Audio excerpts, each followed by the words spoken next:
వేములవాడ కోడెల మరణం తెలంగాణకు అరిష్టం.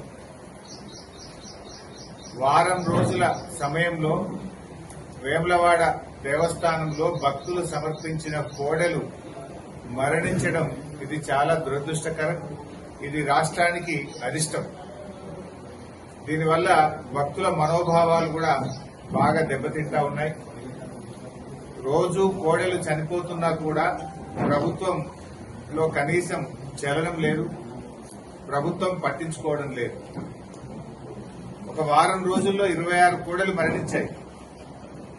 మరికొన్ని కోడెలు అనారోగ్యం పాలై చావు బతుకుల్లో కొట్టుబిట్టాడుతా ఉన్నాయి. అయినా ప్రభుత్వం వాటిని రక్షించే ప్రయత్నం కూడా ఈరోజు చేయడం లేదు. రేవంత్ రెడ్డి గారు ఇప్పటికే దేవుడి మీద ఒట్టు పెట్టి 15 ఆగస్టు కల్లా రుణమాఫీ చేస్తానని చెప్పి మాట తప్పడం వల్ల ఇవాళ తెలంగాణకు శాపంగా మారింది. దేవుడి మీద ఒట్టు పెట్టి మాట తప్పితే అది శాపంగా మారింది. ఇంకొక వైపు వేములవాడ దేవస్థానంలో కోడెలు మరణించడం ఈ రాష్ట్రానికి అరిష్టంగా మారుతా ఉంది. నేను అడుగుతా ఉన్న రేవంత్ రెడ్డి గారిని, ఇంకా కోడలకింత పచ్చిగడ్డేసేంత డబ్బు లేదా ఈ రాష్ట్రంలో? ఇంత కుడిది పెట్టి ఇంత గడ్డేసే సామర్థ్యం లేకుండా పోయిందా? ఎందుకు వేములవాడ దేవాలయం మీద మీరు శీతకన్ను ప్రదర్శిస్తా ఉన్నారు? ఎందుకు ఈ నిర్లక్ష్య వైఖరిని ప్రదర్శిస్తా ఉన్నారు? పతాక శీర్షికన పత్రికల్లో వార్తలు వస్తున్నా, మీడియాలో వస్తున్నా, ఎందుకు ఈ ప్రభుత్వం స్పందించడం లేదు? మీ ఇంటెలిజెన్స్ వ్యవస్థ ఏం చేస్తుంది? మీ అధికారులు ఏం చేస్తా ఉన్నారు? మీ కలెక్టర్ ఏం చేస్తా ఉన్నాడు?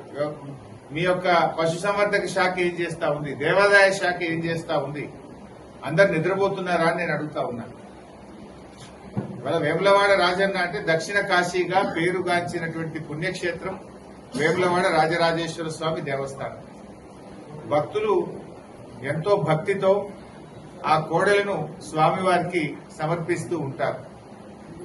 ఇలా భక్తులు సమర్పించిన కోడెలను కాపాడలేని దుస్థితిలో ఈ రాష్ట్ర ప్రభుత్వం ఉంది. అన్నింట్లా నిర్లక్ష్యమే. చివరికి దేవాలయాల మీద కూడా మీరు నిర్లక్ష్యం వహిస్తా ఉన్నారు. ఇంత గడ్డేసి గుడిది పెట్టే తెలివి లేదా? ఇంకా కోడల్ని కాపాడే సోయి లేదా మీకు? రోజు 5-10 చనిపోతుంటే కూడా ప్రభుత్వం స్పందించదా అని నేను అడుగుతా